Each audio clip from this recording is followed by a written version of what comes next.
مکمل ناول محبت دل پہ دستک وانی افضال احمد بنت افضال احمد آپ کا نکاح اخیان شاہ زمان و شاہ زمان سے 50 لاکھ روپے سے رج الوقت طے پایا ہے کہ آپ کو یہ نکاح قبول ہے۔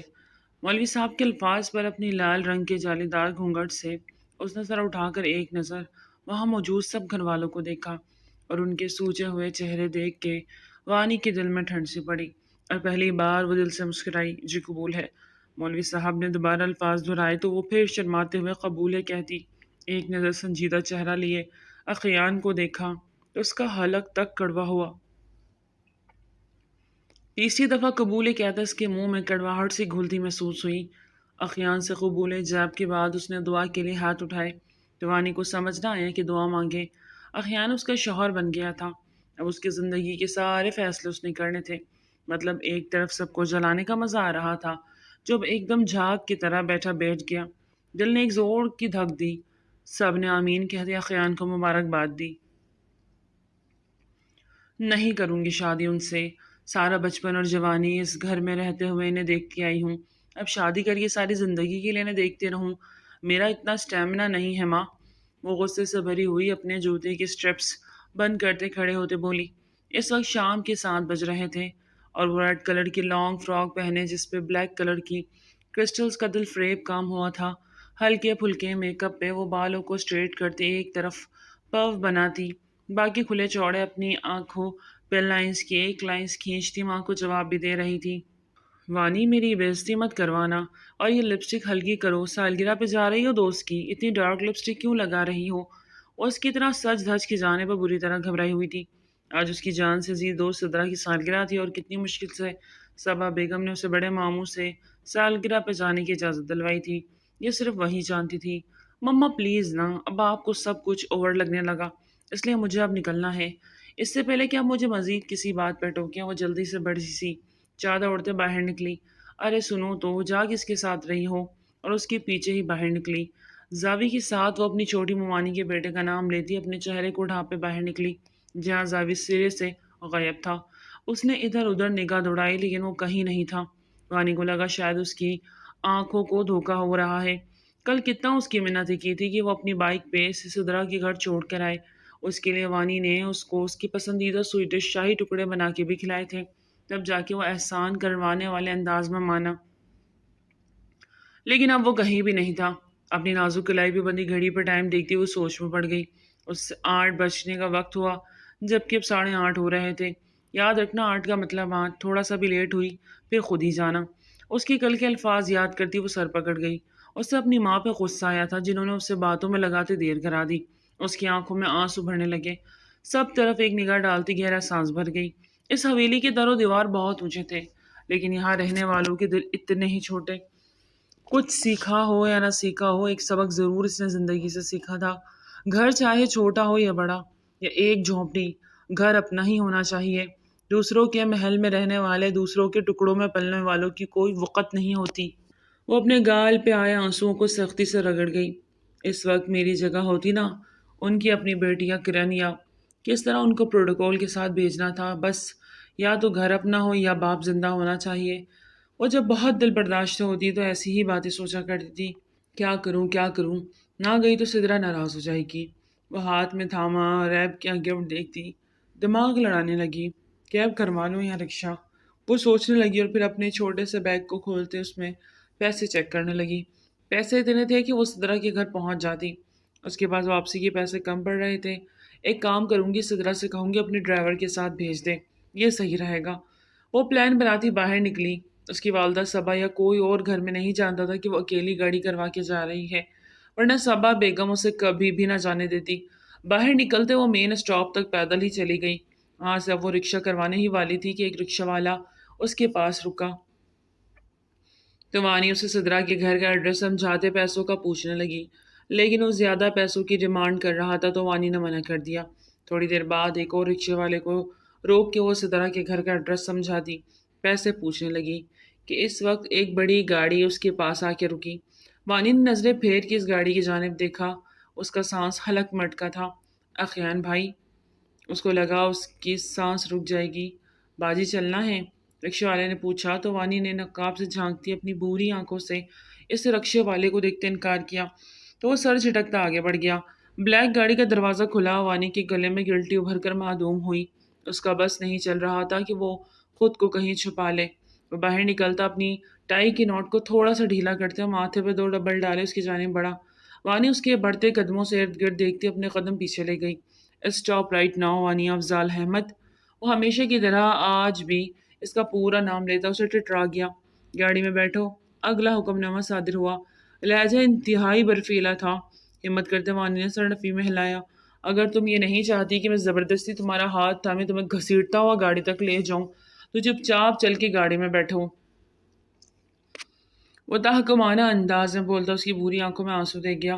مجھے سدرا کی برتھ ڈے پہ وانی افضال احمد گاڑی میں بیٹھو۔ وہ لب پیچھے غصہ ضبط کرتے بولا تو وانی سہم کے اپنی جگہ سے فوراً گاڑی کی جانب بڑھتے اس میں سوار ہوئی۔ اس کے بیٹھتے ہی اخیان بھی گاڑی میں بیٹھتا ڈرائیور کو چلنے کا اشارہ کیا۔ اپنی مہنگی گھڑی پہ وقت دیکھا جہاں 9 بج رہے تھے اور وہ اکیلی رات کے وقت اتنی سج دھج کی نکلی تھی۔ اس بات سے اخیان کے دماغ کی رگیں بری طرح دنی تھی۔ صرف یہی نہیں اس کے ہاتھوں کی رگیں بھی ابھرتی وانی کو مزید ڈرا رہی تھی۔ اللہ جب اپنے ہاتھ میں سدرا کا گفٹ دیکھا تو اس کی آنکھوں میں آنسو شدت سے بہے۔ بے دھیانی میں نقاب بھی سرکا تو اس کے ہونٹوں میں لال لپسٹک دیکھتا وہ بری طرح تیش میں آیا۔ اتنا گہرا رنگ کیوں لگایا ہوا ہے لبوں پہ؟ وہ لب بھیجتے بولا تو وانی نے ماتھے پہ بل ڈالے اسے دیکھا۔ میرے ہونٹ ہے میری مرضی، جیسا مرضی رنگ لگاؤں، آپ کون ہوتے ہیں پوچھنے والے؟ وہ غصے میں جو منہ میں بولتی جا رہی تھی۔ شٹ اپ وانی افضال، زبان کینچی کی طرح چلتی ہے ہر وقت تمہاری۔ صاف کروں اس گہرے رنگ کو ابھی اسی وقت۔ وہ اپنی بڑی آنکھوں میں مزید بڑا کرتے وانیہ پہ حکم صادر کرتا اسے اندر تک سلگا گیا۔ کیوں کروں صاف؟ آپ کی غلام نہیں ہوں، جو آپ کہیں گے وہ کروں گی۔ میری زندگی کو میں اپنی مرضی سے جیوں گی، سمجھے آپ؟ وہ دو بدو ہوتی بولتی اسے مزید تیز چلا رہی تھی۔ آخری بار کہہ رہا ہوں صاف کرو اسے۔ اگر میں نے صاف کیا نا تو میرا طریقہ تمہیں بہت بری طرح رلا جائے گا۔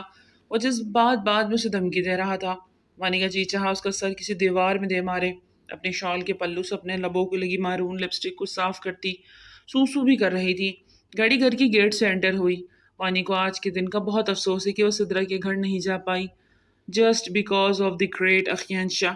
گاڑی گھر پورچ میں رکتے وہ غصے سے گاڑی سے نیچے اترنے لگے کہ اخیان نے اس کا راستہ روکا۔ شال ٹھیک کرو۔ اب کی بار آواز دھیمی تھا لیکن لہجہ سرد۔ وانی نے اپنے سر سے ڈھلکی شال کو واپس سر پہ اوڑھا اور نیچے اترتی اندر بھاگ گئی۔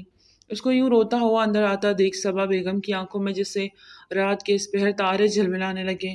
وانی کیا ہوا؟ اتنی جلدی آ گئی؟ اسے سیڑھیاں چڑھتی دکھائی دی۔ اسے لمحہ خیان شاہ بھی اندر داخل ہوا۔ پھپھو کس کی اجازت سے یہ حویلی سے باہر نکلی؟ وہ دھیمے لیکن سرد لہجے میں صبا بیگم سے مخاطب ہوا۔ گھر میں موجود باقی افراد بھی شور سنتے باہر آ گئے۔ بیٹا وہ عرفان بھائی سے اجازت، بابا نے اتنی رات گئے سے اکیلے باہر جانے کی اجازت دے دی، وہ بھی اتنا تیار ہو کے؟ وہ غصے سے دبا دبا چلایا۔ اوپر جاتی وانی کے قدم تھمے، ایک تو اسے دوست کی طرف جانے نہیں دیا، زبردستی گھر لے آیا اور اب صبا بیگم سے اس کی بے عزتی کروانے کے چکر میں تھا۔ وانی کو اس وقت خوبرو اجی نوجوان زہر لگا تھا۔ آپ ہوتے کون ہیں مجھ پہ حکم چلانے والے؟ وہ قدرے اونچی آواز میں بولتی نیچے آئی۔ وانی چپ کر جاؤ۔ صبا بیگم اخیان کے غصے سے گھبراتے سے بولی، لیکن وہ کہاں چپ رہنے والوں میں سے تھی۔ پہلے وہ دل ہی دل میں اخیان سے چڑھتی بھی تھی اور اس سے ڈرتی بھی تھی، لیکن اس وقت اسے غلط لگا اور وہ اپنا آپ ٹھیک، اس لیے اس کے دو بدو ہوتی وہ آنکھوں میں آنکھیں ڈالتی بولی، یہ تو بہت جلد پتہ چل جائے گا تمہیں کہ میں کون ہوں اور کتنا حق رکھتا ہوں تم پہ۔ اس کی بدتمیزی کو نظر انداز کرتا دانت چباتے بولا، مجھ پہ پابندیاں لگانا بند کر دیں آپ۔ میرے علاوہ بھی اس حویلی میں 2 لڑکیاں مزید رہتی ہیں، ان سے تو کبھی کسی نے نہیں کہا کہ یہ مت پہنو وہ مت پہنو، سر پہ دوپٹہ اوڑھو۔ رات کے وقت حویلی سے باہر جانے پہ کس پہ پابندی ہے بتائیں مجھے؟ ایک میں ہی ملی ہوں آپ سب کو؟ اپنا غصہ اتارنے کے لیے بولتے بولتے اس کا لہجہ روندا، اپنی زبان بند کرو وانی اور جاؤ اوپر اپنے کمرے میں۔ صبا بیگم نے اسے زبردستی وہاں سے ٹالنا چاہا۔ صبا تمہاری بیٹی کی زبان کچھ زیادہ نہیں چل رہی؟ بڑی ممانی نے تیکھے انداز میں کہا، اپنے حق میں بولنے والوں کے لیے یہی سب بولا جاتا ہے۔ وانی نے دھیمے لہجے میں ماتھے پہ بل ڈالے کہا، تمہیں سمجھ نہیں آ رہی کہ کیا کہہ رہی ہوں؟ صبا غصے سے بولتی اس کا بازو تھامے اسے سیڑھیوں کی جانب زور کا دھکا دیا کہ وہ سیڑھیوں کے پاس جا گری۔ اس کے گھٹنوں میں سخت چوٹ لگی کہ وہ کرا کے رہ گئی۔ آنکھوں میں آنسو لی اپنی ماں کی جانب دیکھا جن کی آنکھوں میں غصہ اور آنسو دیکھتی وہ ایک ہچکی بھر کے رہ گئی۔ پھپھو، اخیان کو صبا بیگم کا انداز بالکل بھی اچھا نہیں لگا۔ وہ وانی کے چہرے پر درد کے تاثرات دیکھ سکتا تھا۔ پہلے ہی تربیت اچھی کرنی تھی نا، کہ اس طرح کی نوبت نہ تھی۔ چھوٹی ممانی میں نے منہ ٹیڑھا کرتے نخوت سے کہا۔ وانی کی دماغ پھر سے ان کی بات پہ جا لگی اور غصے سے اپنی جگہ سے بامشکل خود اٹھی۔ الحمدللہ میری تربیت میری امی نے بہت اچھی کی۔ راتوں کو اٹھ کر لڑکوں کے ساتھ فون پہ باتیں نہیں کرتی، نہ لڑکوں سے دوستیاں پالتی ہوں۔ اس کے ان الفاظ پہ صبا بیگم سمیت سب اس کا منہ دیکھنے لگے۔ ہائے ہائے، خدا کا غضب، لڑکی کی زبان ہے یا قینچی؟ چھوٹی ممانی نے کانوں کو ہاتھ لگایا، جبکہ صبا بیگم نے آگے بڑھ کے اب کی بار اسے کھینچتے ہوئے وہاں سے لے جانے لگی۔ وہ بامشکل ہی چل پا رہی تھی۔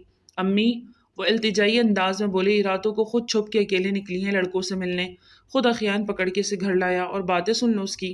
چھوٹی ممانی کی زبان نے زہر اگلا۔ چچی جان، آپ سے کس نے کہا کہ میں اسے کسی لڑکے کے ساتھ پکڑ کر لایا ہوں؟ پلیز تھوڑا سوچ سمجھ کر بولا کریں۔ اخیان نے غصے سے ان کی جانب دیکھتے کہا، تو بیٹا اتنی رات گئے کسی کو بنا بتائے اکیلی کہاں جا رہی تھی یہ؟ ثوابی چھوٹے بھائی کی بیوی کی بات سنتے سکتے میں آ کے ان کو دیکھنے لگی۔ وہ کیسے ان کی پاک دامن بیٹی پہ اتنا گندا الزام لگا سکتی تھی؟ انہیں یقین نہ آیا۔ آپ ہوتی کون ہے میرے بارے میں سب بولنے والی؟ دوسروں کی بیٹیوں پہ تاک لگا کے بیٹھ جاتی ہیں، بہتر ہوگا اپنی بیٹیوں پہ نظر رکھیں جو ابھی تک… وانی! صبا بیگم کا ہاتھ اٹھا، اس کے چہرے پہ 5 انگلیوں کا نشان چھوڑ گیا۔ وانی نے حیرت سے ماں کو دیکھا، جبکہ باقی سب نے صبا کے اس ہارڈ ریئیکشن کو دیکھا۔ دفع ہو جاؤ میری نظروں سے، جاؤ! انہوں نے غصے سے روتے ہوئے اسے پھر سے سیڑھیوں کی جانب دکھیلا، تو وہ آنسو ضبط کرتی، سب کو ایک نظر دیکھتی اوپر کی جانب بھاگی۔ اپنے گھٹنے کے درد کو نظر انداز کرتی وہ دل کے درد کو نہ دبا سکی۔ وہ تکلیف میں تھی، اس کا دل تکلیف میں تھا۔ اپنے کمرے میں آتے اس نے زور سے دروازہ بند کیا اور وہیں گھٹنوں کے بل بیٹھے پھوٹ پھوٹ کے رو دی۔ آج پہلی بار صبا بیگم نے اس پہ ہاتھ اٹھایا تھا۔ وہ سہن نہیں کر پا رہی تھی۔ موبائل پہ مسلسل سدرا کی کال آ رہی تھی۔ اس کے ہاتھ میں پکڑا موبائل مسلسل بجے جا رہا تھا اور وہ ہچکیوں سے رو رہی تھی۔ اپنا موبائل اٹھا کے زور سے دور دیوار پہ دے مارا۔ وہ وہیں ٹوٹتا فرش پہ گرا اور وہ چہرہ چھپا کے پھوٹ پھوٹ کے روتی اپنے اوپر ضبط کو رہی تھی۔ اوہو، کیسے ہماری بیٹیوں پہ انگلی اٹھا رہی تھی، خود رات کے وقت گھر سے نکلی، اب جب پکڑی گئی تو دوسروں پہ الزام لگا رہی ہے۔ چھوٹی ممانی شمسا نے نفرت سے کہا، جبکہ بڑی ممانی منہ بنا کے وہاں سے چلی گئی، کیونکہ ان کے حساب سے شو ختم ہو گیا تھا۔ اخیان نے صبا بیگم کو روتے ہوئے ایک طرف جاتے دیکھا۔ وہ مسلسل اپنے ہاتھ کو دیکھی جا رہی تھی۔ آج پہلی بار اپنی بیٹی پہ ہاتھ اٹھا کے وہ اپنے دل میں درد اٹھتا محسوس کر رہی تھی۔ اخیان ان کے پاس گھٹنوں کے بل بیٹھتا ان کے چہرے سے آنسو پوچھنے لگا، کیوں رو رہی ہیں؟ چھوٹی سی بات پہ اتنا بڑا ایشو کریٹ ہو گیا، شاید میری وجہ سے یہ سب کچھ ہوا، مجھے نہیں پوچھنا چاہیے تھا۔ اخیان نے سر جھکا افسوس سے کہا، تمہارا کیا قصور بیٹا؟ زندگی نے اتنے امتحان لیے ہیں کہ اب تھک گئی ہوں اپنی زندگی میں امتحان دے دے کے۔ اپنی بیٹی کے لیے بھی مجھے ان امتحانوں سے گزرنا پڑے گا، یہ نہیں تھا پتا۔ وہ منہ پہ ہاتھ رکھ کے کرب سے رو دی۔ ایسا کچھ نہیں ہوگا پھپھو، وانی کو لے کے آپ کو کوئی امتحان نہیں دینا پڑے گا۔ میں بابا سے آج ہی وانی کے لیے بات کرتا ہوں۔ بیٹا یہ تمہارا بڑا پن ہے، ورنہ مجھے تو اب بھی یہی ڈر ہے بھابھی اس رشتے کے لیے نہیں مانے گی۔ صبا دل کی بات زبان پہ لے آئی، اس کی فکر آپ نہ کریں، مجھے اپنے لیے سٹینڈ لینا آتا ہے۔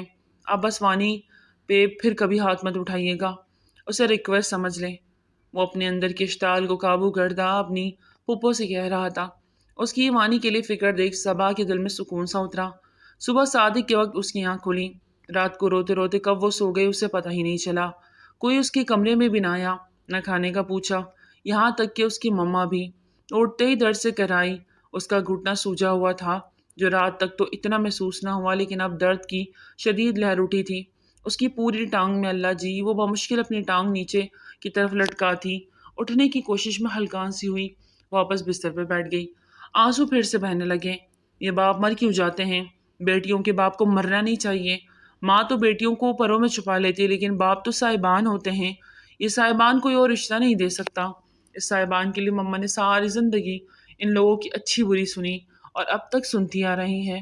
وہ بیٹھ کر ان کے ساتھ ٹیک لگاتی آنکھیں موند گئی۔ تبھی دروازہ بجا تو وہ چونکی۔ وانی وانی دروازہ کھولو میری بچی۔ اس کی مما کی روتی آواز سنتی وہ جھٹ سے اٹھی، لیکن پھر درد کی وجہ سے واپس گر گئی۔ پر صبا بیگم کی روندی آواز سنتی وہ پاگل ہو گئی تھی۔ اس کا بس نہیں چل رہا تھا اڑ کے ماں تک پہنچ جائے، اور وہ درد سے کراتی ہوئی اٹھ کے دروازہ کھول گئی۔ صبا بیگم بیٹی کو بری اور بری حالت میں دیکھ دہل کے رہ گئی۔ وانی میری بچی، وہ روتے اسے سینے سے لگا گئی۔ وہ لنگڑا کے چلتے ہوئے بستر تک واپس آئی۔ کہاں چوٹ لگی ہے میری بچی کو؟ وہ تڑپ کے اس کی ٹانگ کو دیکھ رہی تھی۔ میں ٹھیک ہوں مما، وہ دھیمے لیکن سنجیدہ لہجے میں بولی، لیکن تمہاری مما ٹھیک نہیں۔ ساری رات روتی رہی ہے، ایک لمحے کے لیے بھی سکون نہیں آیا۔ کتنی دفعہ آئی لیکن تم نے ماں کو دروازہ نہیں کھولا۔ وہ روتے اس کے گھٹنے دبانے لگی۔ میں سو گئی، مجھے نہیں پتہ چلا۔ لہجہ اب کی بار بھی دھیما ہی تھا۔ اپنی ماں کو معاف کر دو وانی، میں نے تم پہ ہاتھ اٹھایا۔ اس کی سوجے ہوئے گال کو چھوتے محبت اور قرب سے بولی، معافی کس بات کی مما؟ میں آپ کی بیٹی ہوں، آپ چاہے تو میری کھال اتار دے، اف تک نہیں کہوں گی۔ آپ کو حق ہے لیکن صرف آپ کو۔ وہ سخت لہجے میں بولی، بیٹا ٹانگ سیدھی کرو، مجھے دوا لگانے دو۔ آؤچ مما نہ کرے، بہت پین ہو رہی ہے۔ وہ درد سے کر رہی، یہ سب میری وجہ سے ہوا ہے، میں ہی اس سب کی ذمہ دار ہوں۔ وہ پھر سے رو دی۔ مما پلیز روئے مت، نصیبوں کا لکھا ہے، کیسا شکوہ۔ وہ گہرا سانس بھر گئی۔ انہوں نے اپنے 21 سال کی بیٹی کو دیکھا جو وقت سے پہلے ہی بڑی ہو گئی تھی۔ دھیرے دھیرے اس کے گھٹنوں پہ مساج کرنے لگی اور پھر اس کا ٹراؤزر نیچے کیا تو دروازے پہ دستک ہوئی اور اجازت ملنے پہ اخیان اندر داخل ہوا۔ وانی کو اس طرح دیکھ کے وہ لب بھیج گیا۔ پھپھو جان، بابا آپ کو بلا رہے ہیں۔ وہ بہت سنجیدگی سے صبا بیگم سے کہنے لگا، ٹھیک ہے بیٹا، میں آتی ہوں۔ انہوں نے ایک نظر وانی کی جانب دیکھا، بیٹا میں تمہارے لیے ناشتہ لاتی ہوں، آج تم یوں ہی نہ جانا، آرام کرو۔ وہ کہتے ہوئے اٹھ گئی اور دروازے کی جانب قدم بڑھائے۔ وانی نے ایک نظر اخیان کی طرف نروٹے انداز میں دیکھ کر رخ پھیر گئی۔ کیسی ہو؟ لہجہ نرم تھا۔ زندہ، ورنہ آپ اور آپ کی گھر والوں نے تو کوئی کسر نہیں چھوڑی مجھے مارنے میں۔ وہ تنزن بولی تھی، ہر بات کا جواب دینا ضروری نہیں وانی افضال احمد، شام کو ملاقات ہوگی، امید کرتا ہوں اس بار کوئی تماشا نہیں کرو گی۔ وہ ماتھے پہ بل ڈالے اس بار سرد لہجے میں بولا، کیا مطلب کیسا تماشا؟ کیا کہنا چاہتے ہیں؟ وانی کو کچھ گڑبڑ احساس ہوا۔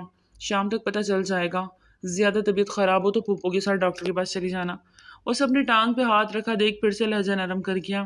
سامنے دیوار کے پاس ٹوٹا ہوا موبائل بھی دیکھ چکا تھا اور اس بار اس کا جواب سنے بغیر ہی دروازے کی جانب قدم بڑھا گیا، جبکہ وانی نخوہ سے سر جھٹک گئی۔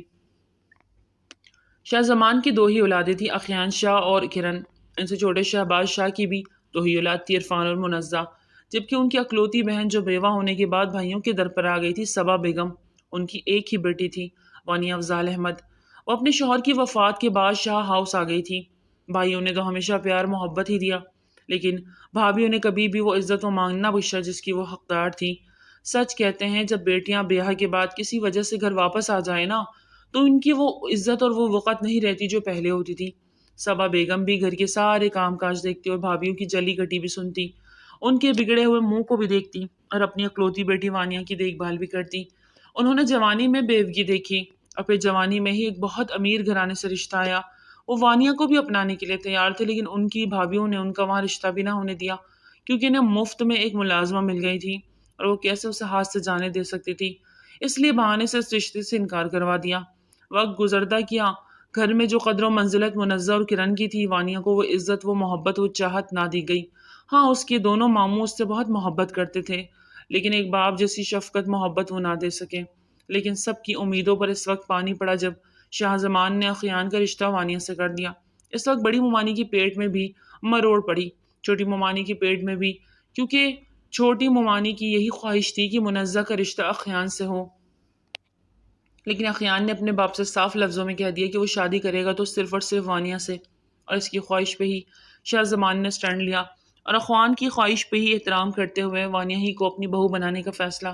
یہ بہت پرانی بات تھی، اس لیے اس بات پہ فی الحال اتنا کسی نے توجہ نہ دی، لیکن اب اخیان چاہتا تھا کہ وانیہ اور اس کی شادی ہو جائے یا کم از کم نکاح لازمی ہو، اور اسی سلسلے میں شاہ زمان نے پھر سے صبا کو اپنے کمرے میں بلایا تاکہ وہ باقاعدہ اس رشتے کا اعلان کر سکیں۔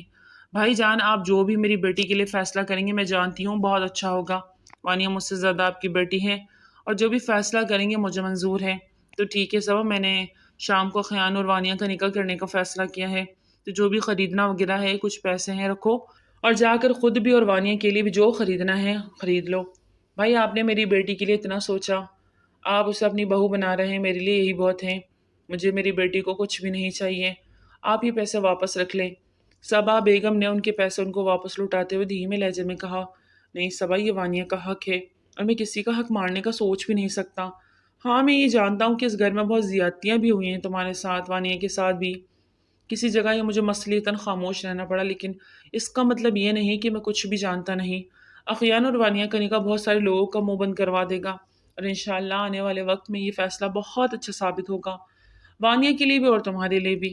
انہوں نے بہت شفقت سے صبا کے سر پہ ہاتھ رکھا تو وہ ان کے اتنا مان دینے پہ خوشی سے رو دی۔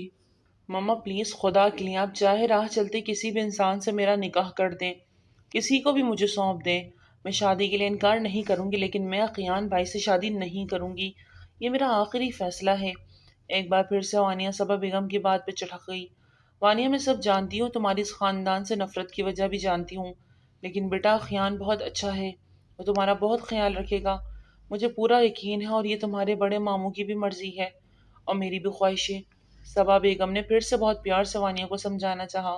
مما آپ کی ساری باتیں ٹھیک ہے، لیکن مجھے پھر بھی ان سے کوئی تعلق نہیں جوڑنا، اور اگر آپ نے میری ساتھ زبردستی کی تو میں گھر چھوڑ کر چلی جاؤں گی۔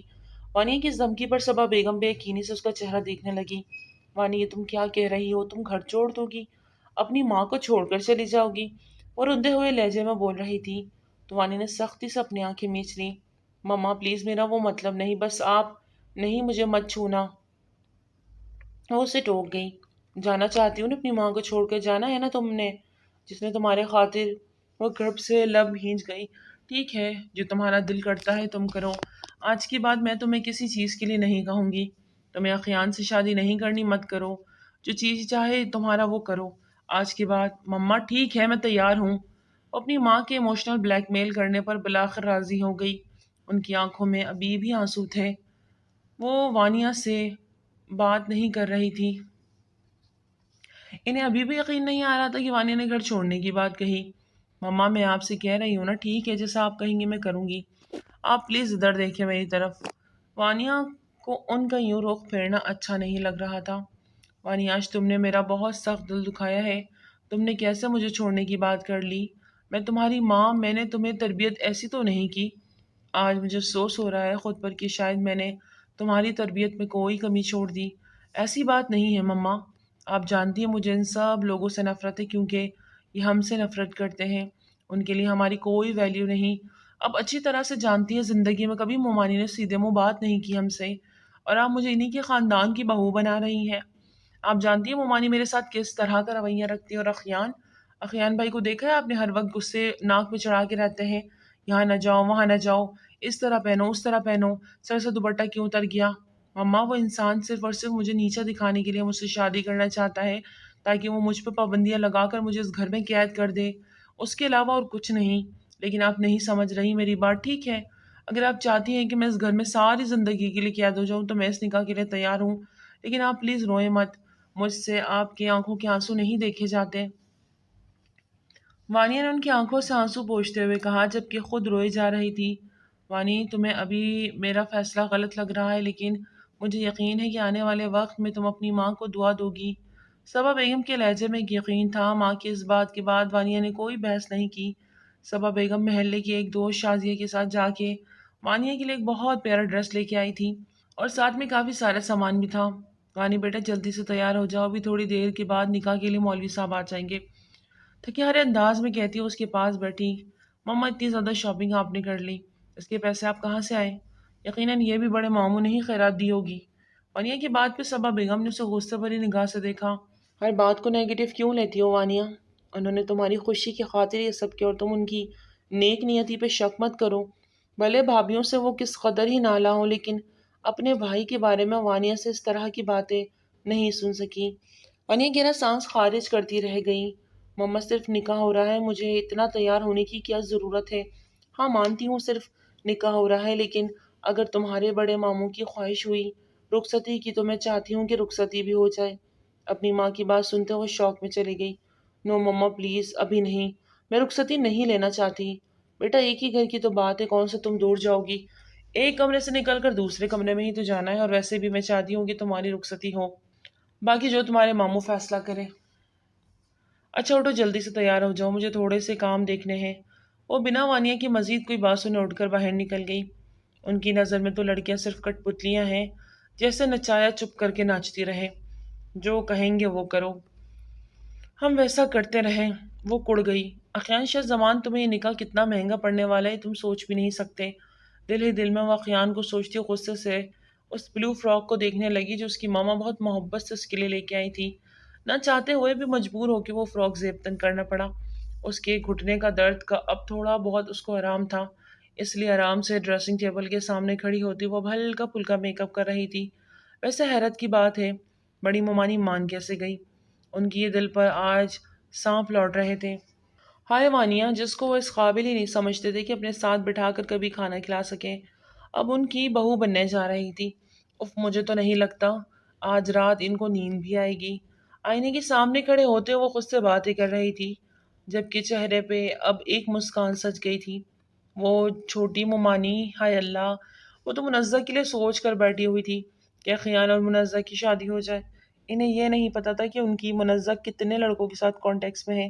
وہ مزے سے اپنی آئی لیش کو سنوارتی سب کچھ سوچے جا رہی تھی۔ صبا بیگم ابھی وانیہ کو اس حال میں دیکھ لیتی تو ہوش کھا کے رکھ جاتی۔ جو لڑکی اس نکاح کی رخصتی کے لیے راضی نہیں تھی، اب کتنے مزے سے وہ تیار بھی ہو رہی تھی اور خوش بھی تھی۔ اس نے نکاح کے وقت سب کے چہرے کو دیکھنے تھے۔ آج ہی تو دن ہے ان سب کو، ان سب کی باتوں کا، طنز بھرے جملوں کا جواب دینے کا۔ اپنے سر پہ وہ مرون کامدار دوپٹہ اوڑھے اترا کر بولی اور پھر دھیما سا مسکرا دی۔ وانیہ افضال احمد، بنت افضال احمد، آپ کا نکاح خیان شاہ زمان ولد شاہ زمان سے 50 لاکھ روپے سے راج الوقت طے پایا ہے کہ آپ کو یہ نکاح قبول ہے۔ مولوی صاحب کے الفاظ پر اپنی لال رنگ کی جالی دار گھونگھٹ میں اس نے سر اٹھا کر ایک نظر وہاں موجود سب گھر والوں کو دیکھا، اور ان کے سوجے ہوئے چہرے دیکھ کے وانی کے دل میں ٹھنڈ سی پڑی اور پہلی بار وہ دل سے مسکرائی۔ جی قبول ہے۔ مولوی صاحب نے دوبارہ الفاظ دہرائے تو وہ شرماتے ہوئے قبول کہتی۔ ایک نظر سنجیدہ چہرے والے خیان کو دیکھا تو اس کا حلق کڑوا ہوا۔ تیسری دفعہ قبول کہتے اس کے منہ میں کڑواہٹ سی گھلتی محسوس ہوئی۔ اخیان سے قبول جاب کے بعد سب نے دعا کے لیے ہاتھ اٹھائے تو وانی کو سمجھ نہ آیا کہ کیا دعا مانگے۔ اخیان اس کا شوہر بن گیا تھا، اب اس کی زندگی کے سارے فیصلے اس نے کرنے تھے۔ مطلب ایک طرف سب کو جلانے کا مزہ آ رہا تھا جو اب ایک دم جھاگ کی طرح بیٹھا گیا۔ دل نے ایک زور سے دھک دی، سب نے آمین کہتے خیان کو مبارکباد دی۔ بڑی ممانی آسیہ نے بیٹے کو مصنوعی مسکراہٹ سے مبارک دیتے گلے سے لگایا۔ جانتا نہیں تھا کہ ماں کے دل میں کیا ہے، لیکن وہ اس کے نکاح میں شامل ہوئی تھی، اس کے لیے یہی بہت بڑی بات تھی۔ پپو، مجھے نکاح کے ساتھ رخصتی پہ آج ہی چاہیے۔ اچانک سے خیان نے سب کے اوپر بم پھوڑا۔ سب سے زیادہ حیرانی اس کی ماں کو ہوئی، کیونکہ شاہ صاحب نے ان سے صرف یہی کہا تھا کہ آج صرف نکاح ہوگا، رخصتی کے بارے میں انہوں نے کوئی بات نہیں کی تھی۔ اور اچانک اخیان اب رخصتی کی بات کیسے کر سکتا تھا؟ اخیان، تم کیا کہہ رہے ہو؟ کون سی رخصتی؟ آسیہ بیگم نے اس کی جانب اچنبے سے دیکھا۔ مما، میں پھوپھو سے بات کر رہا ہوں، پلیز ایک منٹ۔ اخیان نے بہت طریقے سے اپنی ماں کو کچھ بھی کہنے سے فی الحال باز رکھا، جبکہ شاہ صاحب اپنے بیٹے کے اندر اور اتوار بڑے غور سے ملاحظہ فرما رہے تھے۔ جی پھوپھو، میں رخصتی چاہتا ہوں۔ وانیہ کی کیا آپ کو اجازت ہے؟ اخیان نے تو صبا کے دل کی بات کر دی۔ بیٹا، میں نے وانیہ کا نکاح تمہارے ساتھ کر دیا ہے، تم پہ بھروسہ بہت کر کے۔ جب نکاح کر دیا تو پھر رخصتی سے کیوں انکار کروں گی؟ اگر تمہاری خواہش ہے تو رخصتی چاہتے ہو تو اپنے بابا سے پوچھ لو، اگر انہیں کوئی اعتراض نہیں تو مجھے بھی کوئی اعتراض نہیں۔ صبا بیگم نے پرسکون ہوتے جواب دیا۔ اخیان نے ایک نگاہ اپنے باپ کی جانب دیکھا، جسے دیکھ کے گہرا سا مسکرائے۔ پھپھو، میں بابا کی اجازت سے اور آپ کی اجازت سے بھی اسی وقت وانیہ کی رخصتی لے رہا ہوں۔ اس کی بات پر وانیہ ایک دم اپنی جگہ سے اٹھی، لیکن لڑکھڑا کر واپس نیچے گرنے لگی کہ خیان نے اس کی کلائی تھامے اسے گرنے سے بچایا۔ اس کے گھٹنے کا درد ابھی بھی کچھ حد تک برقرار تھا، لیکن اچانک اٹھنے سے وزن ڈالا تو وہ بھی لڑکھڑائی۔ گھبرا کے اس نے خیان کو دیکھا، جس کی آنکھیں آج کوئی اور ہی کہانی سنا رہی تھی۔ آرام سے، ابھی صرف رخصتی کی بات ہوئی ہے، مجھے نہیں پتا تھا کہ تمہیں اتنی جلدی ہے رخصتی کی۔ خیان نے اس کے کان میں دھیرے سے سرگوشی کی تو سٹ پٹاتے ہوئے اس نے اپنی کلائی چھڑائی۔ ماما پلیز، صرف نکاح تک کی بات، ٹھیک ہے نا؟ وانیہ تھیما سا منمنائی تو صبا بیگم نے اسے گھور کے دیکھا اور اس کی بات پہ بالکل توجہ نہ دی۔ بھابھی، یہ سب کیا ہے؟ نکاح سے باہر ڈائریکٹ رخصتی تک پہنچ گئی۔ چھوٹی ممانی نے ناک منہ چڑھائے کہا، مجھے کیا پتا سب کیا ہو رہا ہے؟ ایک طرف شاہ صاحب نے مجھ سے صرف نکاح کے بارے میں بات کہی تھی، اور یہاں خیان نے رخصتی کی بات چھیڑ دی، اور صبا تو دیکھے جس انتظار میں بیٹھی ہوئی تھی، بس جلد از جلد اپنا بوجھ اتار کے ہمارے سر پر ڈال دے۔ میں تو شاہ صاحب کو اس چیز کے لیے کبھی نہیں بخشوں گی، انہوں نے مجھ سے جھوٹ بولا، ورنہ یہ رخصتی ان کی مرضی کے بنا کبھی نہ ہوتی۔ آسیہ بیگم بھری ہوئی بیٹھی تھی، دیورانی کے چھڑنے پر بھڑک اٹھی۔ دیکھ لے، اس لڑکی کے قدم ایسے منحوس پڑے کہ میرے بیٹے نے ماں کو اس کے قابل نہ سمجھا کہ پوچھ لے یا اجازت لے لے۔ ہر فیصلہ اپنی مرضی سے کر رہا ہے، اب آنے والے وقت میں دیکھیے گا کیسے یہ جورو کا غلام بنے گا۔ سمرین، تم تھوڑا سا آہستہ بات کرو اور سوچ سمجھ کر بولو۔ اخیان میرا بیٹا ہے اور اس کے بارے میں کچھ بھی غلط نہیں سنوں گی تم سے۔ آسیہ بیگم غصے سے اٹھتے ہوئے بولی، ارے بھابھی، آپ تو ناراض ہو گئی۔ میں نے کون سی غلط بات کہہ دی؟ کیا آپ وانیہ کو جانتی نہیں؟ وہ کس قسم کی لڑکی ہے؟ زبان اس کی کینچی کی طرح چلتی ہے، ایک بات کرو گے تو آگے سے 10 جواب دیتی ہے۔ کچھ چھپا ہوا تو نہیں ہے آپ سے؟ اور میں منزہ کو ہی دیکھ لیں، 100 گنا بہتر ہے اس سے۔ لیکن نہیں شاہ بھائی، تو منزہ نظر نہیں آئی؟ کیا ہو جاتا اگر وہ وانیہ کی جگہ میری منزہ کو بہو بنا لیتی؟ کیا کمی تھی اس میں؟ بالخلا آخر ان کے منہ سے بات نکل آئی جو وہ اپنے دل میں لے کر بیٹھی تھی۔ سمرین، یہ سب نصیبوں کے فیصلے ہیں اور تم اچھی طرح سے جانتی ہو کہ میں اس فیصلے میں ان کے ساتھ نہیں۔ یہ فیصلہ ان دونوں باپ بیٹے کا ہے، تو بہتر ہوگا اگر تمہیں کوئی سوال جواب کرنا ہے تو انہی سے کرو، مجھ سے نہیں۔ وہ غصے سے کہتی ہوئی وہاں سے واک آؤٹ کر گئی، جبکہ سمرین نے پاس پڑا ہوا کشن اٹھا کر زور سے زمین پہ پھینکا۔ ایک جیسے ہیں سارے بیچ میں سے، یہ بھابھی بھی ڈرامے کرتی ہے۔ نخوت سے منہ بناتے پیٹ پیچھے اپنی جٹانی کی بھی برائی کر گئی۔ مجھے واش روم جانا ہے۔ اخین جیسے ہی کمرے میں داخل ہوا، وانی نے منہ بناتے ہوئے کہا، تو جاؤ، کس نے روکا ہے؟ اخین نے اپنی شرٹ کے بازو کی کفلنگز کھولتے سرسری انداز میں بولا، میرے گھٹنے میں سخت چوٹ لگی ہے، پتہ ہے آپ کو کتنی مشکل سے چل رہی ہوں میں؟ اب کیسے چل کے جاؤں واش روم؟ میری مدد کرے نا۔ وہ بہت ادا سے بولتی خیان کو آج حیران در حیران کر گئی۔ اس کے نکاح سے انکار کو اچھے سے جانتا تھا، لیکن اب وہ ایسے ریئیکٹ کر رہی تھی جیسے ان کی محبت کی شادی ہو۔ یقیناً اس کے دماغ میں کچھ الٹا ہی چل رہا تھا۔ اخیان اندازہ لگا رہا تھا اب ایسے کہ دیکھتے رہیں گے یا مدد بھی کریں گے۔ وہ منہ بنا کے بولی تو اخیان گہرا سانس بھرتا اس کی جانب بڑھا، ہاتھ سے تھامے اسے کھڑا ہونے میں مدد دی، تو وہ پھر سے لڑکھڑاتی اخیان کے گلے میں باہیں ڈال گئی۔ اخیان سٹک ہوتا اسے دیکھنے لگا۔ سوری، وہ غلطی سے میں گرنے لگی تو اچانک۔ اور یہ ہاتھ پیچھے کرتے سر جھکائے صفائی دی، اسی لمحے اخیان نے اسے اپنی باہوں میں بھرا۔ وہ ایک دم اپنے سانس روک گئی۔ اخیان اور اس کی نظریں پل بھر کو ملی۔ اخیان اسے لیے واش روم کی جانب بڑھا اور اسے دروازے کے باہر اتارا۔ جاؤ، میں یہیں کھڑا ہوں۔ اس کی بات پہ دروازے کا سہارا لیتی کھڑی ہوتی۔ وانی نے آنکھیں پھاڑے حیرت سے اسے دیکھا۔ آپ یہاں کیوں کھڑے ہو گئے ہیں؟ اس نے منہ بناتے پوچھا۔ کیوں، واپس بیڈ تک کون لے کے جائے گا؟ اخیان نے بھی دیوار کا سہارا لیتے آرام سے کھڑے ہوتے اسے فرصت سے نہارتے کہا۔ اس کی بات پہ وانیہ پیر پٹکتی باتھ روم میں داخل ہوئی، زور سے دروازہ بند کر دیا۔ اخیان کی مسکراہٹ بے اختیار تھی۔ موبائل پہ آتی کال پک کرتے وہ ایک طرف ہوتا سیل کو کان کے ساتھ لگا گیا، دوسری جانب اس کی سیکرٹری تھی جو اسے ایک خاص آن لائن میٹنگ کا بتا رہی تھی جو 1 گھنٹے کے بعد ہونی تھی، اور آج اپنے نکاح کے چکر میں وہ بھول گیا تھا۔ اوکے مس شزا، آپ مجھے ڈیٹیلز ابھی فارورڈ کر دیں، میں چیک کرتا ہوں۔ وہ کال کرتا پلٹا تھا کہ اپنے پیچھے باتھ روم کے دروازے کے پاس وانی کو کھڑا دیکھ اس کی جانب بڑھا، جبکہ وانیہ کے چہرے پہ اب کی بار سخت تاثرات تھے۔ اخیان کے منہ سے کسی غیر لڑکی کا نام سنتے وہ دل ہی دل میں سخت تیش میں آ گئی تھی۔ رہنے دے، میں خود چلی جاؤں گی۔ اما مشکل لنگڑا کے غصے سے چلنے لگی کہ اخیان نے اسے زبردستی اپنی گود میں اٹھایا۔ تم کیا کر سکتی ہو، لیکن ایک بات یاد رکھنا۔ اسے بستر پہ لٹاتا اس کا سر تکیے پہ رکھتا، اس کے دونوں طرف پہ ہاتھ جماتا اس کے چہرے پہ جھکا۔ وانی اپنی سانسیں روک گئی۔ جو بھی کرنا دکھانا یہاں اس کمرے میں کر بھی سکتی ہو اور دکھا بھی سکتی ہو، سب اجازت، لیکن اس کمرے سے باہر نکلتے ہی تہذیب کا دامن ہاتھ سے نہیں چھوٹنا چاہیے۔ اسے دھیمے لہجے میں کیا سمجھانے کی کوشش کر رہا تھا وہ سمجھ گئی۔ آپ تو مجھے ایسے بول رہے ہیں جسے میں بدتمیز ہوں؟ وہ نروٹے انداز میں کہتی رخ موڑ گئی۔ اخیان نے اس کی ٹھوڑی پکڑتے اس کے چہرہ اپنے جانب موڑا۔ میری وانیہ بدتمیز نہیں، بس ذرا غصے والی ہے، لیکن اب یہ غصہ صرف اپنے شوہر کے سامنے دکھایا کرے گی، اوکے؟ اسے بہت محبت پاش نظروں سے دیکھتا اس کی ٹھوڑی کے خم پہ لب رکھ گیا۔ وانیہ کا سانس حلق میں اٹک سا گیا۔ میری وانیہ، میری وانیہ، اس کے الفاظوں کی بازگشت پہ وہ سرپرائز ہوئی، بس اسے دیکھتی رہی جب اسے سامنے صوفے پہ بیٹھتے اپنا لیپ ٹاپ آن کر رہا تھا، جبکہ وانیہ اس کی جانب کروٹ لیٹی اپنے چہرے کے نیچے دونوں ہاتھ جوڑ کے رکھتی یکٹک اسے دیکھنے لگی جو یو ایس بی سے لیپ ٹاپ سے کنیکٹ کرتا اب کام میں بزی ہو گیا۔ وہ کام کے وقت ارد گرد کا ہوش بھلا دیا کرتا تھا۔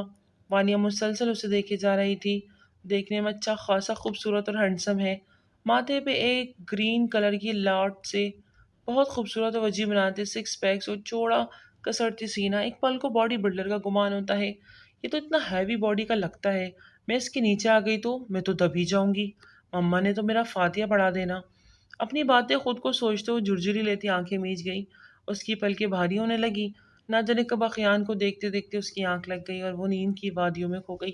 اخیان اپنا سارا کام مکمل کرتا 1 بجے فری ہوا، لیپ ٹاپ بند کرتا اپنی گردن کو اسٹریچ کیا اور پیچھے کی طرف گردن گراتے وہ گہرا سانس بھرتے وانیہ کو دیکھنے لگا جو اس کی جانب کروٹ لیے سوئی ہوئی تھی اور کتنے حق سے اس کے بستر پر سو رہی تھی۔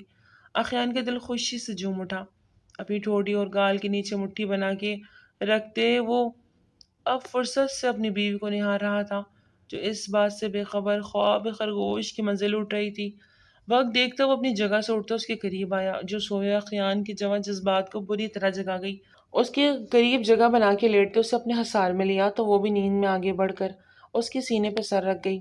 ایک سکون کی لہر اخیان کے پورے جسم میں دوڑی تھی۔ آنکھیں میچتا وہ وانی کے گرد اپنی گرفت تنگ کر گیا۔ وانیا ذرا سا کسمسائی لیکن پھر سو گئی۔ اخیان اسے تکیے پہ گراتے خود اس کے اوپر سایہ فکن ہوا۔ آئی ایم سوری میری جان، تمہاری نیند خراب کرنے لگا ہوں، لیکن میں دور نہیں رہ سکتا تم سے۔ اس کے کان کی لو کو چومتا وہ دانتوں میں دبا گیا۔ وانیا نے ایک دم سے ہاتھ اٹھاتے اپنے کان پہ مارنا چاہا کہ وہ ہاتھ اخیان کی گال پہ پڑ گیا۔ اچانک سے وانیا کی آنکھ کھل گئی۔ وہ حیرانی سے اپنے اوپر جھکے اخیان کو دیکھتے سہم گئی، جبکہ اخیان حیرت سے آنکھیں پھاڑے اسے دیکھ رہا تھا، جس نے ایک پل میں اخیان پہ ہاتھ اٹھا لیا تھا، جو انجانے میں ہی ہوا تھا، لیکن ہوا تو تھا نا۔ آئی ایم سوری، میں نے جان بوجھ کے نہیں کیا۔ وہ ڈر کی صفائی دینے لگی۔ جانتا ہوں، لیکن کہا تھا نا جو بھی کرو گی کمرے میں ہی کرو گی، اور دل و جان سے قبول کروں گا۔ اس کے گال کے ساتھ اپنی ہلکی بیئرڈ کو رب کرتا گمبھیر لہجے میں بولا، ایک منٹ پلیز، آپ تھوڑا پیچھے ہو، میرا سانس رک رہا ہے۔ اسے گھبرا کے پیچھے ہونے کا کہتے اس کا چہرہ دیکھتی گہرا سانس بھر گئی۔ کیا مطلب؟ سانس کیوں نہیں آ رہی؟ وہ ماتھے پہ بل ڈالے بولا، اب آپ اتنے بڑے بلڈوزر میرے اوپر آ کر لیٹ جائیں گے تو سانس تو رکے گی نا۔ وہ اسے اطلاع پہنچا رہی تھی یا بے عزتی کر رہی تھی؟ اخیان کچھ سمجھ نہ پایا۔ اخیان پلیز پیچھے ہو، آپ نے تو مجھے اسٹک کر دیا۔ وہ اسے ہلاتی ہوش میں لاتی پکار اٹھی۔ اس کی بات پہ اخیان ایک دم پیچھے ہوتا اپنا سر تکیے پہ گرا گیا اور اس کی جانب رخ پھیرتے دیکھا، جو واقعی گہرے سانس بھر رہی تھی۔ یار کیا تم اتنی نازک ہو؟ میرا ذرا سا وزن نہیں برداشت کر سکتی؟ وہ شکایتی انداز میں بولا۔ کیا کہا؟ ذرا سا وزن؟ یہ ذرا سا وزن تھا؟ پتہ نہیں کتنے من کے ہو گئے آپ۔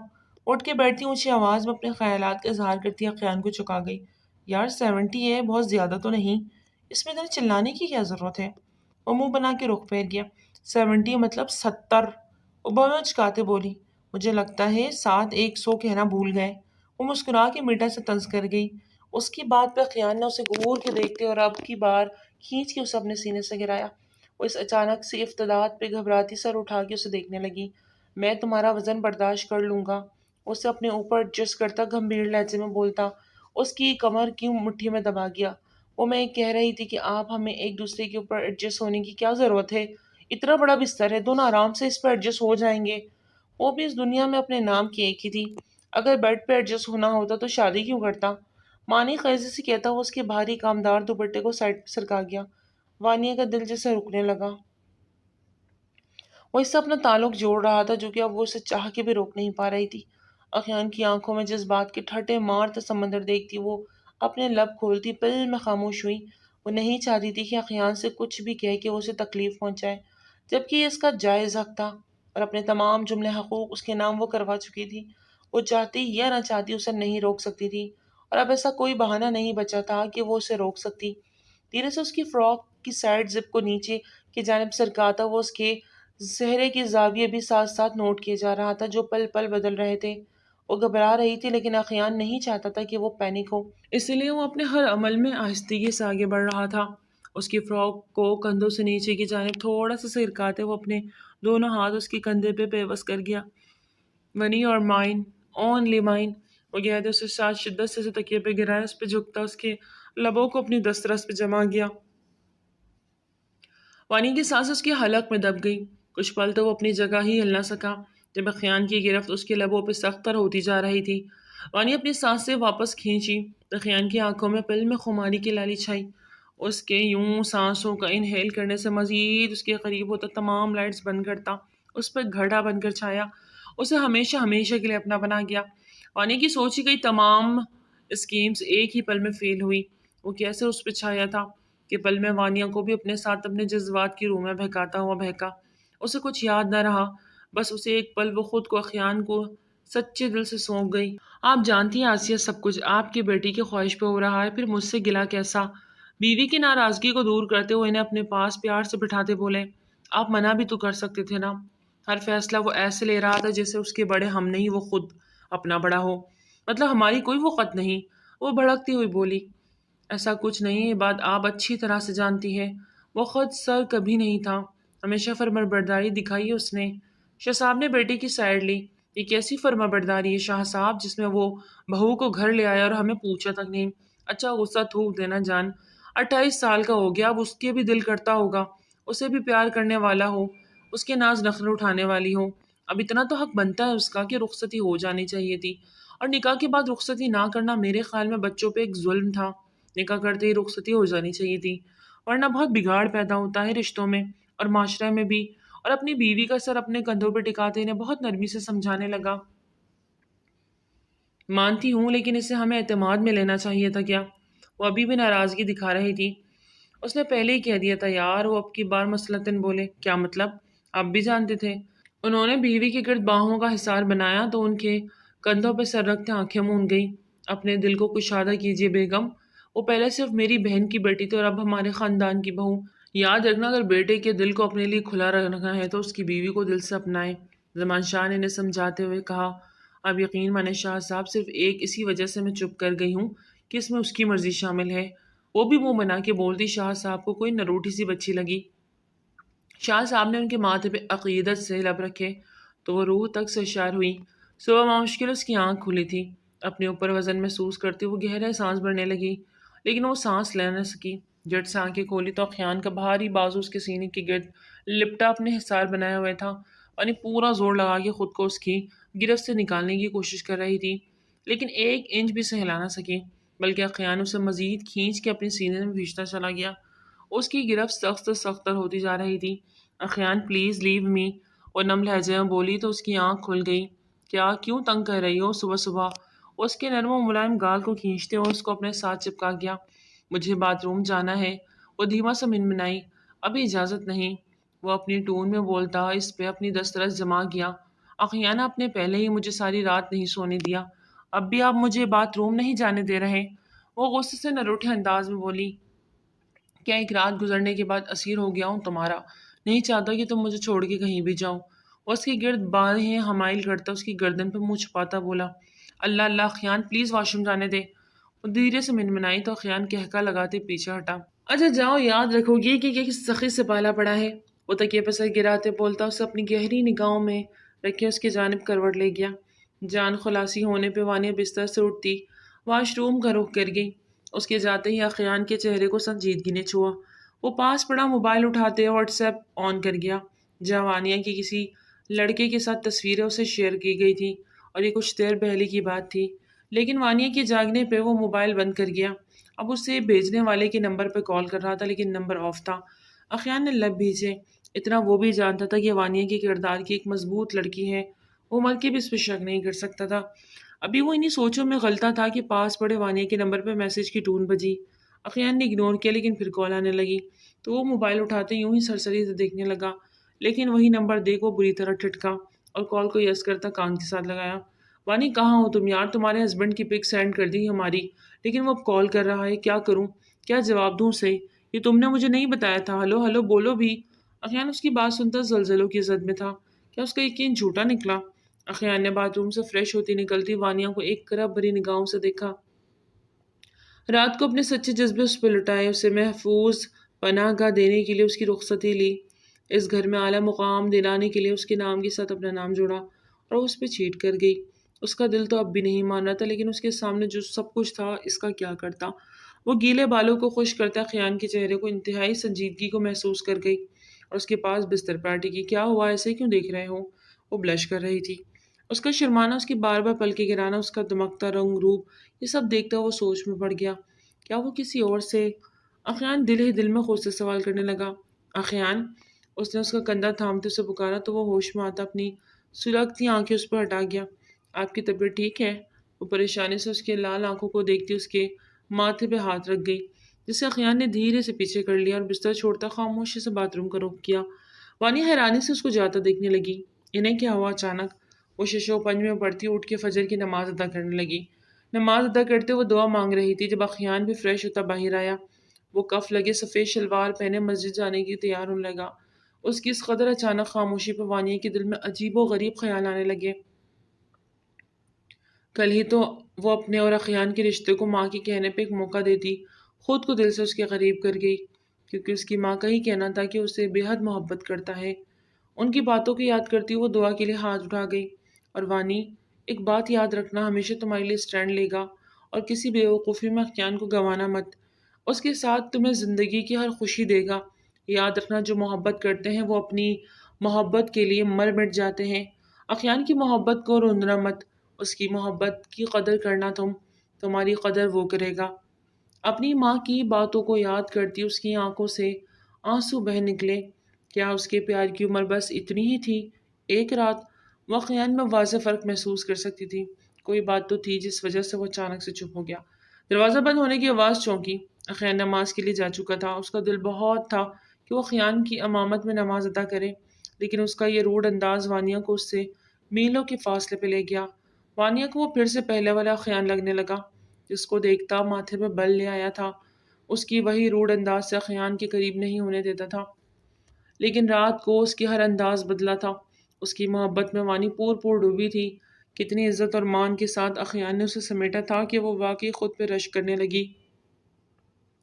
وہ وہیں جائے نماز پہ بیٹھی آنسو بہانے لگی۔ اپنے سر پہ شخص کے نام کا سائبان پاتے وہ دل و جان سے اس کی ہو گئی تھی۔ اب اسے اخیان چاہے وہ وہی محبت بھرا انداز چاہیے تھا جس میں وانیوں کو سکون مل رہا تھا۔ اس کے موبائل پہ ہوتی کال نے اسے چونکایا، اٹھتے آنسو پوچھتے جائے نماز کو طے کرتی ایک طرف کر گئی اور موبائل اٹھا کے نمبر دیکھنے لگی۔ ان نمبر تھا۔ ماتھے پہ بل ڈالے کال کو یس کیا، کان سے ہلو، دوسری جانب خاموشی چھا گئی۔ ہلو، وہ دوبارہ بولی، کیسی ہو کزن؟ ایک لڑکی کی آواز سنتے وہ چونکی، لیکن اگلے پلوں پہچان گئی، منزہ۔ اس نے تصدیق کرنی چاہیے، ہاں منزہ، پہچان گئے نا جلدی؟ خیر، شادی کی پہلی صبح کی بربادی مبارک ہو۔ وہ چہکتے ہوئے بولی، کیا مطلب؟ وانی کا دل جیسے کسی نے مٹھی میں لے لیا۔ کیسی بربادی؟ اپنی آواز سے خالی سے آتی سنائی تھی۔ کچھ فوٹوگراف سینڈ کی ہے، چیک کرنا کیسی ہے۔ تمہارے شوہر کو بھی کی ہے سینڈ، لیکن اس نے بتایا نہیں کیسے لگی۔ منزہ نے افسوس سے کہتے وانی کی خاموشی کو انجوائے کیا اور ساتھ ہی کال کٹ کر دی۔ خود کو پارسل سمجھتی تھی نا، میرے کردار پہ انگلی اٹھائی۔ وانیہ، اب تم اپنے شوہر کو اپنے کردار کی صفائی دو، اب آئے گا مزہ، جب لگے گا گھر میں صبح صبح تماشا، آہا سکون آئے گا مجھے۔ منزہ ساری رات اپنے دوست فیصل کے ساتھ مل کے ایک کام کرتی رہی۔ وانیہ کی تصویریں اسے سینڈ کی اور ٹرک فوٹوگرافی سے ان تصویروں میں ایک لڑکی کی تصویر بھی ایڈ کرتے وہ ساری تصویریں اخیان کے موبائل میں بھیج دیں۔ اور پھر اخیان کی جیسے ہی واٹس ایپ پہ کال آئی، اس نے منزہ کے کہے کے مطابق اسی وقت ڈیٹا آف کر دیا۔ وانیہ کے نمبر پہ کال ملائی اور رٹا رٹایا سبق دہرایا۔ تیر نشانے پہ لگا کیونکہ منزہ کے کہنے پہ ہی اخیان کو مزید یقین میں بدلنے کے لیے وانیہ کے نمبر پہ کال کروائی۔ وہ اپنی طرف سے پکی گیم کھیل چکی تھی، اب اسے انتظار رزلٹ کا تھا۔ وانیہ کی بربادی۔ وانیہ نے اپنا واٹس ایپ کھولتے ہوئے تصویریں دیکھی تو اس کے پیروں تلے سے زمین کھسک گئی۔ یہ میں نہیں ہوں، لیکن یہ تصویریں تو میری ہے، لیکن میں نے نہیں کھنچوائیں۔ اس لڑکی کو میں جانتی تک یہ سب۔ منزہ کیا گیم کھیل رہی تھی میرے ساتھ؟ وانیہ کا دل سوکھے پتے کے مانند لرز رہا تھا۔ اپنے عقب سے دروازہ کھلنے کی آواز پہ وہ چونکتے ہوئے پیچھے مڑی۔ اخیان اندر داخل ہو رہا تھا، اس کا چہرہ سپاٹ تھا، کسی بھی احساس سے آری۔ تمہارے شوہر کو بھی سینڈ کیے، لیکن اس نے بتایا نہیں کیسے لگی۔ منزہ کی بات کی بازگشت سنتی وہ اپنے آنسو روک گئی۔ مطلب اخیان نے ان تصویروں پہ یقین کر لیا بنا مجھ سے پوچھے؟ کوئی سوال کیے؟ اس کے دل پہ چھن سے کچھ ٹوٹا۔ اخیان نے اس کی جانب پیش قدمی کرتے بازو کو کونیوں تک فولڈ کیا۔ تم روئی ہو؟ اس کی آنکھوں کی سرخی اور نمی دیکھتا وہ اس کے قریب ہوتا فکر سے پوچھنے لگا۔ وانیہ کیا کہ مزید آنسو بہانے لگی۔ پہلے سب ہوتا تو اسے ڈر نہیں تھا، اخیان اس سے ملا نہیں تھا، اب اس سے پاکی کھونے کا مطلب تھا کہ وہ جان سے چلی جاتی۔ وانی اس کی گال پہ بہتے آنسو پوچھتے خفگی سے اسے دیکھنے لگا۔ وہ بولنا چاہ رہی تھی، اپنے کردار کی صفائی دینا چاہ رہی تھی، لیکن اس کے پاس کوئی الفاظ نہ تھے۔ وانی رو کیوں رہی ہو؟ کسی نے کچھ کہا ہے کیا؟ وہ فکر بندی سے پوچھنے لگی۔ یہ جھوٹ ہے اخیان، میں مما کی قسم کھا کے کہتی ہوں، میں اس شخص کو نہیں جانتی۔ وہ موبائل اس کے سامنے کرتی کرب و تکلیف سے روتی ہچکیوں کے درمیان بولی۔ وہی تصویر دیکھتے اخیان کے لب سختی سے بھینچے۔ اس کے ہاتھ سے موبائل کو لے کے بستر پہ اچھالا۔ رات ہی اس نے آئی فون منہ دکھائی پہ تحفے کے ساتھ دیا تھا اور یہ سب ہو گیا۔ اس کا جھکا سر اوپر اٹھایا۔ وانی ادھر دیکھو میری طرف، تم ایسا کیوں لگا کہ میں ایسی کسی چیز پہ بھروسہ کروں گا؟ میرے لیے تم، تمہارا پورا وجود، تمہارا جسم، تمہاری جاں، تمہارا دل یہ اہم ہے جن کو اخیان نے محسوس کیا۔ دل سے تمہارے سچے جذبوں کی قدر کرتا ہوں، اتنا بے وقوف نہیں ہوں کہ مادی چیزوں کو سچ مان کے سچے جذبوں کی توہین کر دوں۔ اس احساس کی توہین کر دوں جو تمہاری قربت میں مجھے ملا۔ وہ اس پہ اپنے لفظوں سے محبت کی بارش کر رہا تھا۔ وانیا کے دل میں سکون سا اترنے لگا۔ اس کی آنکھوں میں ایک نظر دیکھتی وہ اس کے سینے میں پورے حق سے سمائی۔ آخیان نے بھی اس کی گرد باہوں کا سر قائم کیا۔ آئندہ میں تمہاری آنکھوں میں آنسو نہ دیکھوں۔ وہ اس کے گال پہ آنسو کو پوچھتے ہوئے بولا، آپ نے یقین نہیں کیا ان تصویروں پہ؟ وہ ہچکی لیتے بچوں کی طرح پوچھنے لگی۔ پاگل ہوں میں، کوئی میچور شخص تو ہونی جو ایسے ہی کسی بھی سنی سنائی بات پہ یقین کر لوں۔ اور یہ تصویریں بنانا کوئی مشکل کام نہیں، عام کام ہے میرے لیے۔ میری وانی کے سچے جذبے اہم ہیں۔ وہ اس کے ماتھے پہ اپنے لبوں کا لمس چھوڑتا اسے معتبر کر رہا تھا۔ آپ کو پتہ ہے یہ سب منزہ نے کیا ہے؟ وہ مجھے آپ کے ساتھ دیکھ کے جیلس ہو رہی ہے۔ اخیان کے ساتھ قدم بہ قدم اعتماد سے سیڑھیاں نیچے اترتی وہ اس کے کان میں منزہ کی بات کر رہی تھی۔ انہیں یوں ایک ساتھ نیچے آتا دیکھ صبا بیگم نے دل ہی دل میں بلائی لی، کوئی کچھ بھی کہے کچھ بھی کرے مجھے فرق نہیں پڑتا اور نہ تمہیں فرق پڑنا چاہیے۔ باقی کس کا منہ کیسے بند کرنا مجھے اچھی طرح پتہ ہے۔ اس کی کمر کی گرد حسار بناتا اسے ایک آنکھ ونک کر گیا۔ باپ بیٹی کی حرکت دیکھ کر اپنے سر نیچے کر گیا۔ اخیان سے وہ کچھ بھی ایکسپیکٹ کر سکتے تھے، جبکہ آسیہ بیگم نے سر تھامے اپنے بیٹے کے جنون کو دیکھا جو ایک ہی رات میں سر چڑھ گیا تھا۔ السلام علیکم، ہکلاتے ہوئے وانی کی آواز نکلی۔ وعلیکم السلام، آ جاؤ بیٹا۔ شاہ صاحب مسکراتے ہوئے دونوں کے ساتھ چیئر گھسیٹتے بیٹھے، جبکہ شمسا نے نفقہ سے دیکھا اور منزہ نے حیرانی سے منہ کھولا تو وہ کچھ اور ہی سوچ کے آج ناشتے کی ٹیبل پہ بیٹھی تھی، لیکن سامنے تو کایا ہی پلٹ گئی۔ خوشگوار ماحول میں ناشتہ کیا گیا۔ اخیان ساتھ ساتھ کسی سے بات کرتا، چھوٹا سا معنی خیز مذاق کرتا، وہ شرما کے دوہری ہوتی جا رہی تھی۔ یہ سب دیکھتے منزہ سلگ اٹھی اور غصے سے اٹھتی پاؤں پٹکتی وہاں سے واک آؤٹ کر گئی۔ آج رات کے لیے ولیمے کا ڈیسائیڈ ہو رہا تھا۔ صبا کی آنکھیں بیٹی کا نکھرا نکھرا رنگ روپ دیکھ چمک اٹھی۔ برسوں بعد ان کے دل نے سکون محسوس کیا۔ اخیانہ اب کا وائلٹ، وہ اس کے پیچھے لپکی جو کہیں ضروری کام سے جا رہا تھا۔ اس کے پیچھے آنے پہ وہ اس کی جانب پلٹا، اس کے ہاتھ سے والٹ لیتے اس کے ماتھے پہ عقیدت سے لب رکھ گیا۔ وہ مسکرائی۔ آپ کہاں جا رہے ہیں؟ وہ جلدی میں بولی تو اخیان کے چہرے پہ ایک دم سنجیدگی چھا گئی۔ وانی، میری عزت کی جانب جو میلی آنکھ سے دیکھے گا نا، یہ اخیان اسے زندہ زمین میں گاڑ دے گا۔ اور تم میری عزت نہیں میرا عشق بھی ہو، جو وقت گزرنے کے ساتھ ساتھ تمہیں بڑھتا ہوا محسوس ہوگا۔ تم مجھ سے پناہ مانگو گی؟ وہ سرگوشی انداز میں بولا تو وہ لرز گئی۔ آج تم میرا ایک الگ روپ دیکھو گی۔ جب تم پور میرے لیے خود کو سجاؤ گی تو آج ایک الگ انداز میں تمہیں خراج پیش کروں گا۔ اس کی بے باک باتوں پہ وہ گھبرا کے وانی ادھر ادھر دیکھا، لیکن وہاں کوئی نہیں تھا۔ وہ گھبراتی ہوئی اندر بھاگ گئی، جبکہ اخیان نے اس کے چہرے پہ کھلتے قوس و قزح کے رنگوں کو دیکھتے دل میں سکون اترتا محسوس کیا۔ اور پھر اخیان نے منزہ کی سازش کا پردہ چاک کرتے اسے سب کے سامنے اچھے سے سبق سکھایا، کیونکہ اخیان کے پاس مکمل ثبوت تھے اور منزہ کو کہیں بھی منہ چھپانے نصیب نہیں ہوا۔ ٹھیک کہتے ہیں سیانے، برائی کا انجام ہمیشہ برا ہوتا ہے۔ پیارے ریڈرز، اگر آپ کو ہمارے ویڈیوز ناولز اچھے لگ رہے ہیں تو کمنٹس کریں اور چینل کو سبسکرائب کریں۔ پھر ملتے ہیں ایک نیو ناول کے ساتھ، تب تک اپنا بہت زیادہ خیال رکھیں۔ ٹل دین ٹیک کیئر، اللہ حافظ۔